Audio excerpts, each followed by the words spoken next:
like a mess. Because when you were playing the music, and then when you started, music was drowning you out, and then all of a sudden it was just hissing. You couldn't hear what you're saying, but you could hear this hissing voice as you were speaking. You could hear like mumbling, like you echo. You're like muffled. Mm-hmm. Yeah. Okay.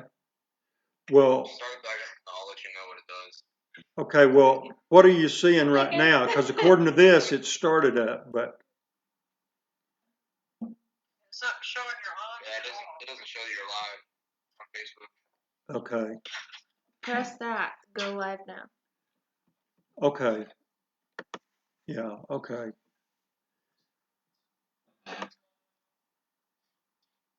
But no, go to the Chrome. Huh? Go to, yeah, click that one.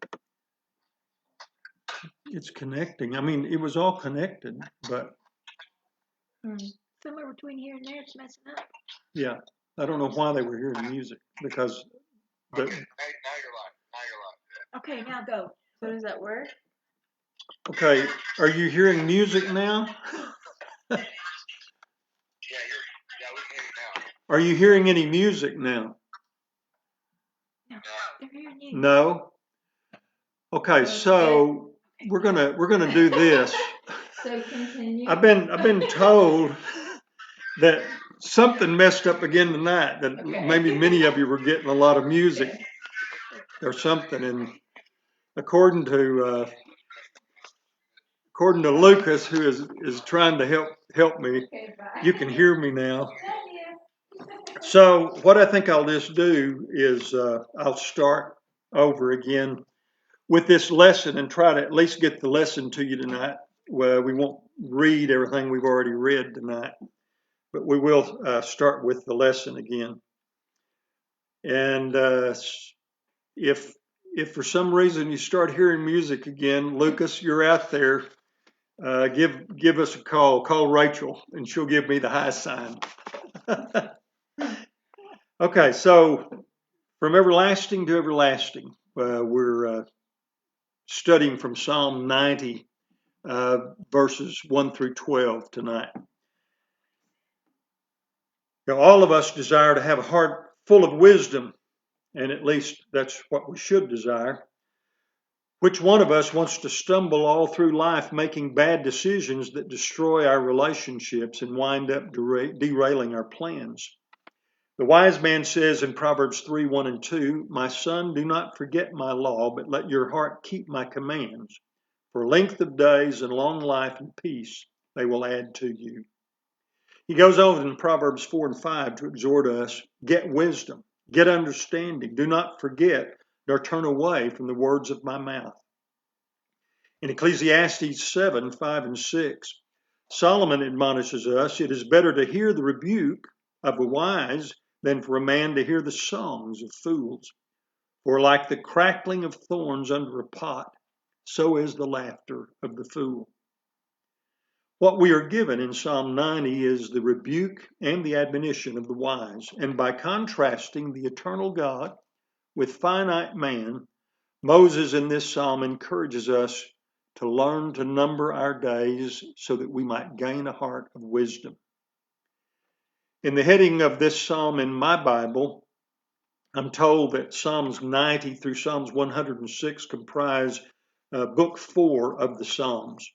And Dumlow classifies the Psalms in this section this way: the penitential Psalms, Psalm 90, Psalm 91, Psalm 94, and Psalm 101. Psalms of thanksgiving, Psalm 92, Psalm 93, Psalms 95 through 100, and Psalms 103 through 106. National Psalms, Psalm 94, Psalm 97, Psalm 99, Psalm 102, Psalm 105, and Psalm 106. And historical Psalms, Psalm 105 and 106. Dumlow also has a classification that he refers to as a gnomic psalm, which means expressing maxims or universal truths. And of course, we know in all of these classifications there is overlapping of the different elements in different psalms. There are scholars who dispute whether Moses is actually the author of this psalm. But as Burton Kaufman states in his commentary, there is no good reason whatever that has ever been advanced for denying that Moses is the author. And furthermore, rabbinic tradition assigns the 10 following Psalms, Psalms 91 to 100, to Moses, and also other Psalms by Moses are found in Exodus 15 and Deuteronomy 32. Moses begins by expressing his awe in the presence of the marvelous eternal God who was there before any mountain ever appeared. In fact, before the earth was ever formed. He begins to contrast the eternal God with the man that God created. It's instructive to us to note that at one time, man shared this eternal aspect with God. However, when man fell in the garden, he lost touch with the eternal. And man is now humbled by the brevity of his life. God's days are without number, but the wise man will learn to number his own days in order to reconnect with the eternal God. Many believe that when Moses states in verse 7, "For we have been consumed by your anger," that he is referring to the time when Israel was turned back into the wilderness. Most of them were consumed in the wilderness and never entered the promised land. But Moses isn't really complaining here. Rather, he is lamenting the fact that their unwise choices had led them to this fate, those who had been delivered from Egyptian bondage in such hope. Moses looked forward to the next generation, and he prays for God's mercy. In Psalm 90, verses 14 and 15, he said, "Oh, satisfy us early with your mercy, that we may rejoice and be glad all our days. Make us glad according to the days in which you have afflicted us, the years in which we have seen evil." This psalm begins with the everlasting God. Even from everlasting to everlasting, you are God. Just how long is everlasting, or from everlasting to everlasting?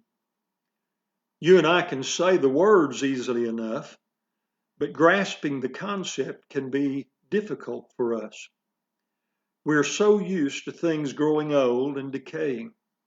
We may drive a brand new automobile off the showroom floor, and before we make it home, we may encounter a rock that leaves us with a broken windshield. And we look at pictures of ourselves when we were younger, and we must conclude with no uncertainty that we really don't look exactly the same anymore. What happened? We seem to be a long, long way from everlasting to everlasting. In fact, we are more like from minute to minute. How can we comprehend a God who is timeless? Maybe our childhood could be helpful to us in understanding an everlasting God.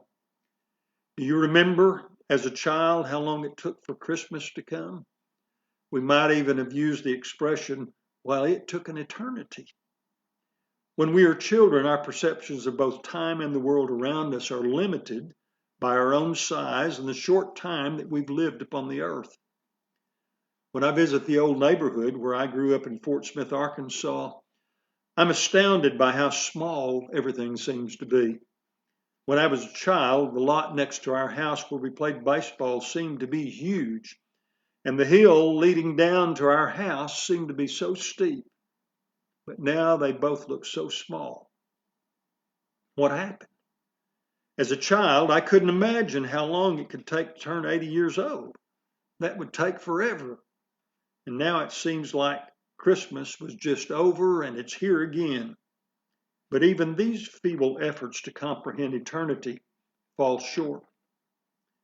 Someone has said the best way to visualize eternity is to imagine standing on a huge wheel and having to walk to the end of the wheel while it is continually turning beneath your feet. You will never reach the end. In fact, that is an everlasting task. However, we are still trying to explain the eternal God within the context of time, and God stands outside of time. He is timeless. He is eternal. He has no beginning and no end. When Moses asked God who he should tell the children of Israel had sent him, God responds, tell them, I am who I am. Thus you shall say to the children of Israel, I am has sent you. God is eternally in the present tense. Maybe we can grasp just a glimpse of this eternal aspect of God and his being outside of time by comparing it to a video clip. In fact, we can use this clip tonight. You know, most of us have smartphones now, and what self-respecting grandparent doesn't have at least a dozen or more videos of their grandchildren on their phone? So pick any video and play it. It was made in the past, and you may play it again in the future, but every time you play it, it is in the present. And so in a sense, you stand outside of time in relation to that video. And just like tonight, as we're streaming this, there's a delay between what I'm saying and what you're listening to me say right now. Actually, I said probably 30 or 40 seconds ago, before, you know, it takes all these signals, it has to encrypt them and encode them, and then it goes to where it's going, and it has to decode them and play them. And so tonight we were even getting some static. Some of you said we were getting some music along with my speaking. So I don't know how that happened. We'll try to figure it out. But maybe this helps us to understand what it means to stand outside of time. And this may be a poor comparison, but it gives us some sense of how God stands outside of time, and all time is present to God. You know, you and I would do well to remember that our God is our dwelling place in all generations. He is eternal, and we are finite. Therefore, we pray that God will teach us to number our days so that we may gain a heart of wisdom. And I might remind you also, you know, we mentioned earlier that at one time, man stood in this same relationship to eternity that God did. Man was an eternal being until the fall. But we hope to regain that in the resurrection. We again will enter into that eternal state with God. This video tonight is going to run extra long. I don't know if I can clip it when I try to upload it to YouTube or not, for some of those that don't do Facebook. This one may go to the trash heap. I don't know where it's going to go. We'll find out later. But I do appreciate your tuning in tonight. I hope that you've been encouraged and you've gotten something out of the study for tonight. As I close, and you know, the way I have on this software that I'm using, I do have a closing screen that I'm fixing to bring up, and you're supposed to hear some music again whenever this string kicks in. So if you hear music, hopefully you'll just see a graphic and I won't be trying to talk over it. And whenever this music is finished, we'll be done for the night. So thank you and God bless. When God shut Noah in the grand old ark, he put a rainbow in the cloud. When the thunders rolled and the sky was dark, God put a rainbow in the cloud. God put a rainbow in the cloud, yes, in the cloud. God put a rainbow in the cloud, when it looked like the sun wouldn't shine anymore.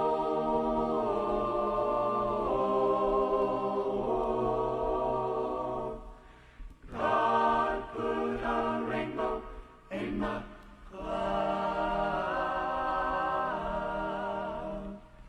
Oh, Jordan deep and Jordan wide, God put a rainbow in the cloud.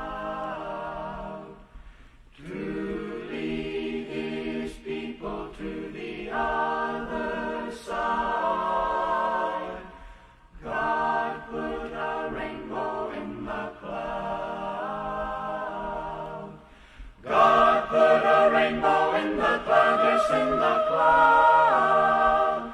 God put a rainbow in the cloud, in the cloud. When it looked like the sun wouldn't shine